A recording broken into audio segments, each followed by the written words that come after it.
outlet to be able to eat and live and things of that nature.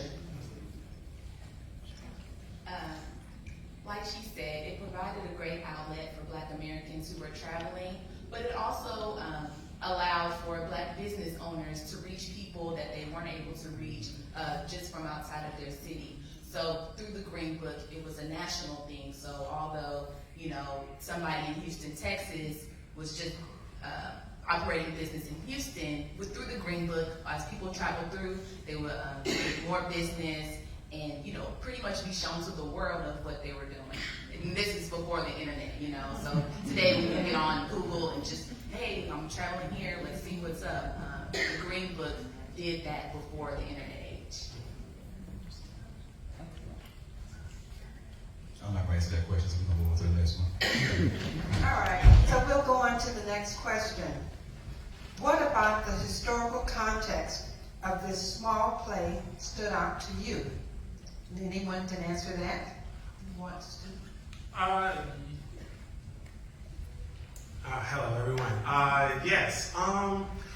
One thing that really stood out to me about the historical context, I think the Greenbook to me, and I'm born in 1997, and so when I was a kid, like phone books were a thing when I was a kid, and that was a very prevalent thing. But we stopped using them after a while. I never had to actually use a phone book. I just knew of them. And so the Greenbook to me seems like an older phone book that was just at one point, you know, that was specifically for its niche audience. And I think that's just really cool about the context because you don't get that too often. And at one point, we tried to, I guess, support Black-owned businesses. And now, like you said, we can Google it and just find, you know, 5 Black-owned businesses. But on top of my head, I can't name 5 Black-owned businesses in New York or Atlanta.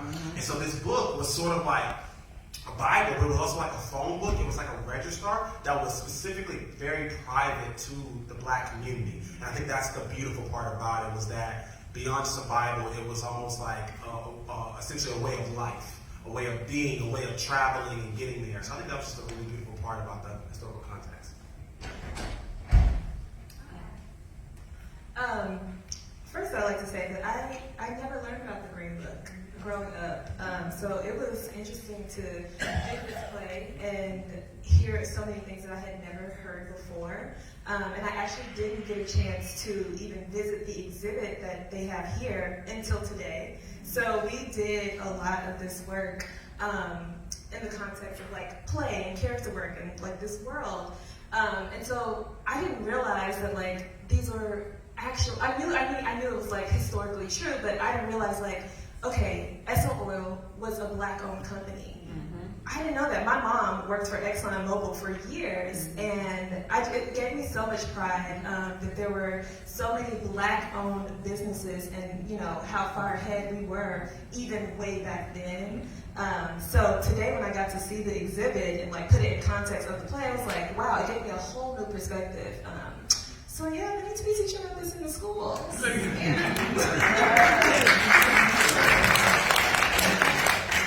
I think the play did a great job of highlighting many things of the Greenbook. So like you said, Esso Oil, the different H.E. Gaston, and just who he was during the Civil Rights Movement. And I loved how each, what do you call them, each period pretty much highlighted something significant in history. To me, I mean, it wasn't all jumbled up. We didn't get everything at once. It was like, okay, we're talking about the Greenbook. Now we're talking about Esso Oil. Now we're talking about those, the people that you would find while traveling the Greenbook. I really appreciated the way that you all highlighted that. And really quick, just to build on what everyone else said, I was able to tour the museum before we started, and one important historical fact that I noticed is that Esso Oil, was owned originally or started by the Rockefellers. And so that really stood out to me because I'm like, first of all, they have a lot of, they have their hands in a lot of pots. They own a lot of things, and so that meant a lot to know. Even though they're big in oil and gas, that someone at that level still thought about us, who at that time, thank you so much, was not valued at all. So yes, I love that you mentioned that, and of course you mentioned that as well. Well, I know we need to move on, but I'm looking at the audience, and I just would like to say, some of us lived that. How many of you were of your teenage years in the 60s? You don't have to raise your hands. You might have known some of this. And certainly if you were, even in your elementary years in the 50s, you would have known some of this. And we lived some of this. So it is historical. For my children, who are children who came of age, I was born actually in the 80s and 90s, they didn't know this. They didn't experience this. And so this is old history. It doesn't exist. But it's so close because many of us are still living who might have lived some of it. Let's move on to the next question. What things did we endure systematically that we still endure today? Anybody want to touch that one? Okay, one of the cool things,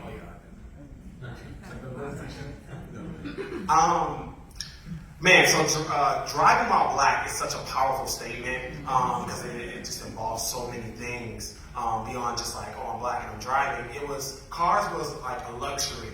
Many things were a luxury like at a certain time period, and when you got a car, you enter a new status in life, and you were looked at, which in some way can be good, but then in other ways can be very bad because you can get pulled over because people are assuming that you don't deserve that or you can't afford that.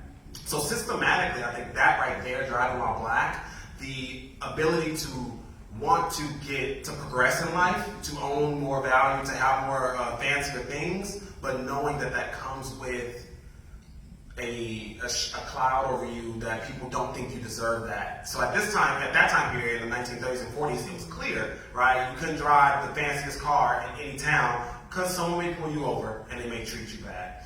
And now I think we still face a lot of systematic racism when it comes to driving while black and car ownership. You can't see someone in a Hellcat in the hood because they are looked at kind of weird for that. So I think that is one of the major systematic discrimination that we still face with is driving while black.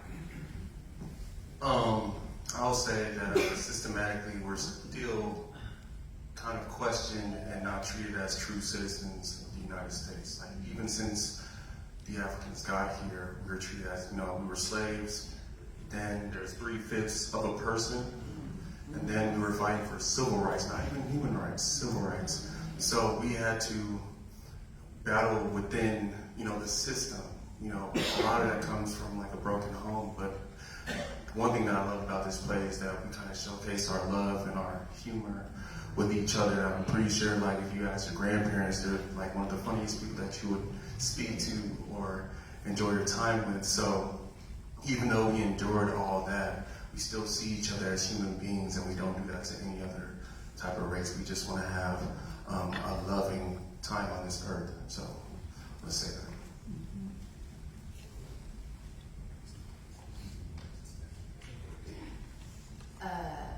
So one thing we still endure, and systematically in the sense that it's our culture, the Greenbook was passed around, but also, you knew about a lot of things by word of mouth. And we still today, a lot of the culture of where we're going, what we're doing, it's by word of mouth.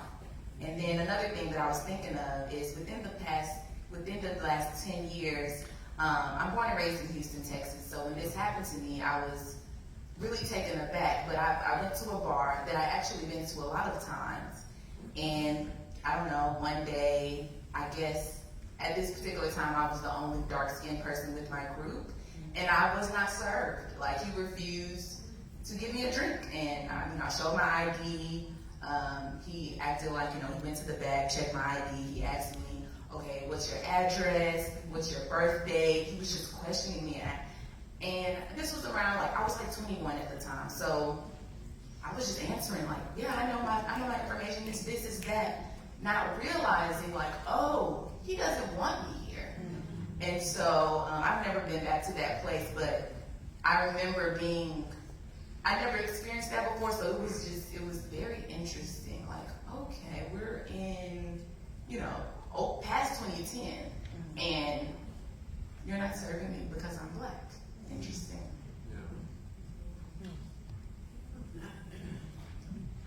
Well, many of us have experiences that we can talk about. They're systemic still. If you're the mother of a young black male, we've all experienced that, how to be careful when you're driving and whatever the case might be. I don't need to get into that, but there are some things that are still there. And we do want to continue on and discuss many of these questions and give you an opportunity also to participate. Can you identify 3 things about the Greenbook or traveling in Jim Crow America that may not know about what you do? Can you identify 3 things about the Greenbook or traveling in Jim Crow America that many may not know about that you do? Well, I'll start off. Thanks again for giving us time to look at the questions first. The first thing I wrote down was the motto. I never heard of carry your Greenbook with you, but it made me think about, like, again, back to that Bible reference, like, carry the Lord with you everywhere you go. So they carried their form of Bible with them everywhere they went, and it kept them safe. The second thing that I wrote down was it was a brainchild of Harlem. I really had to do research about, like, where did this stem from, who was the creator of this, and why don't we still have it? And then the third thing that popped out to me was I wondered why other cultures, or why that specific culture targeted us in this moment of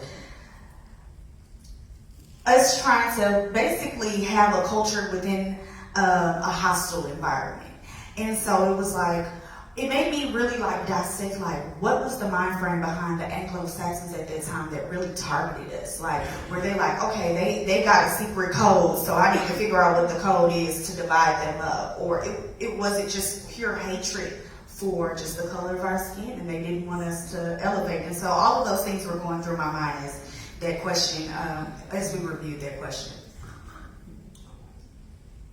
Like she said, the research, I looked at the questions, I was like, okay, let's get into it. So I want to share 3 books where I found most of my research. If you're open, if you're wanting to, read more into it, I'm going to share 3 books. Traveling Black by Mia Bay, Miabay. And then I read Driving the Greenbook by Alvin Hall.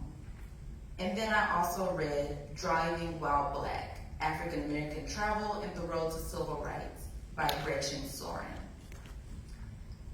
And okay, so I'm the dopest historian, and what I like to do is I like to talk about dope history. And so that means history that you don't know, history that's cool and awesome.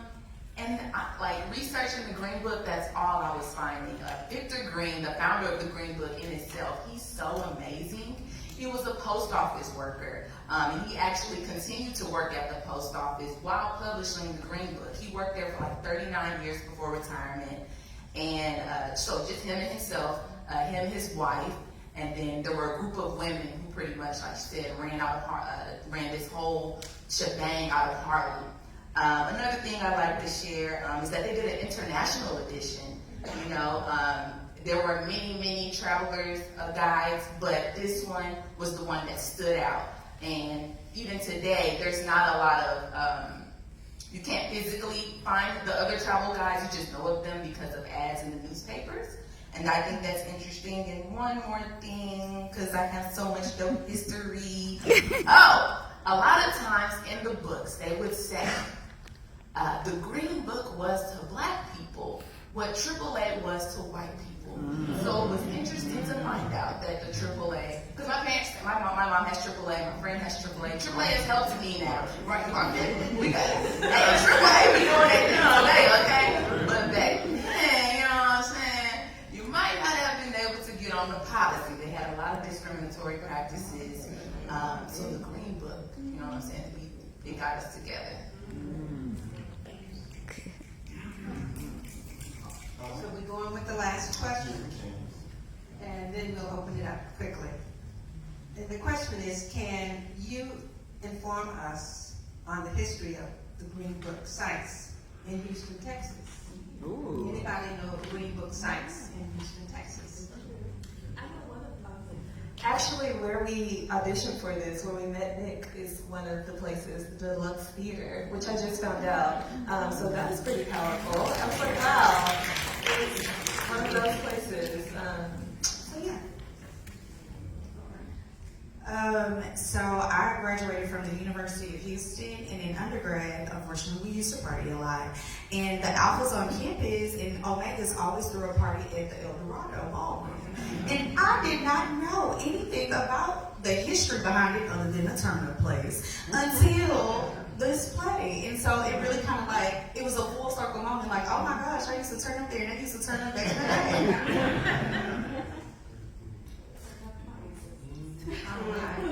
And just to talk a little bit about the El Dorado Ballroom, because I love the El Dorado Ballroom. It's actually stationed in 3rd Ward, right across from Emancipation Park, which is one of the first public parks in Texas, founded by enslaved African Americans. Well, they were freed, and then, formerly enslaved. Thank you. Formerly enslaved men and women. They founded the Emancipation Park right across the street is the El Dorado Ballroom.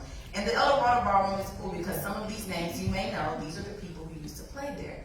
Louis Armstrong, Duke Ellington, Ray Charles, James Brown. And I'm going to actually link it to Idlewild because I did some history on Idlewild, Michigan.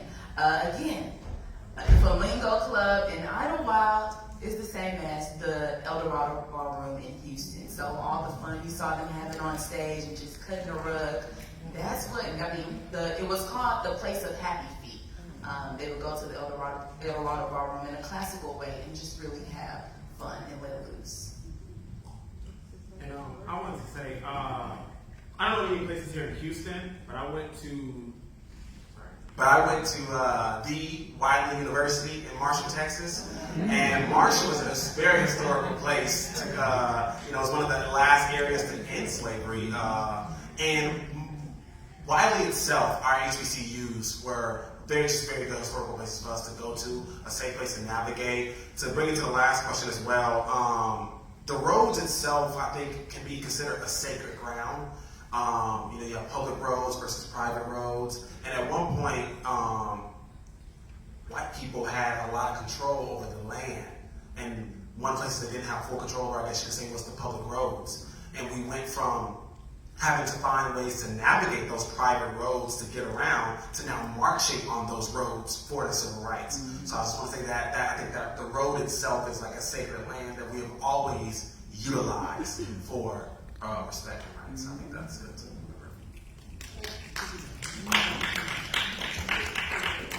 And I'd like to add something else. There was something in Houston called the Red Book. And that was a way of listing businesses, entrepreneurs, opportunities to find services within the city itself. And some of us know this thing about, you cooked your food before you left. And you found a place to eat it on the way going to work. So it's so much history, so much things that we can all remember. I'd like to open it up now for a few minutes. One more. Because when she said you were baked, I thought you were going to talk about TSU, but you didn't. So I also want to mention that at the time it was. I am a Christian university. We are in Houston. We're talking about Greenbook sites in Houston. So I wanted to talk about the Houston College of Negroes, which will then become Texas Southern So I was going to say that, and Sarah Tridy is a retired esteemed professor of TSU. To also discuss that, the Negro College of Texas, if you are able to see the exhibit before Thanksgiving, there were about 73 to 75 standing Greenbook locations in Texas, I believe, and there are now, I think in Houston, maybe 5 or 7, to give you guys some context of where we are today and what that means for us in our spaces. So yeah, it's a deep story. Can I ask one question before we get to the audience? And can I ask Medina to come on stage and take my spot? I would like to ask the artist of the play, what drew you all to this story? Because you all breathe immense life into this script. And if either one of you three would like to answer that question for me, I'd appreciate it. Right away, look, big voice, always had it. Right away, when, I auditioned and he was like, I think I want you to do a poem, do a poem. I said, absolutely. I read the poem by Paul Trotter, and then there was a connection to the last name Trotter. I'm at the Deluxe. I'm working, my daughter is an actor, and she's working with a director, last name Trotter, at Deluxe. So I just felt like connection automatically. I traveled a lot, and I took my daughter to Paris. And now when she talks to her friends, she's like, oh, I went on a plane. We went on a plane, we went to Paris, we went to these places, and thinking about that kind of expansion I wanted my daughter to think about, and having that freedom to just get on a plane, and how scary it is to fly alone, and how those privileges were just extremely hostile and scary in the times that my mother and father were traveling around. My grandmother and my grandfather, they always drove wherever they went.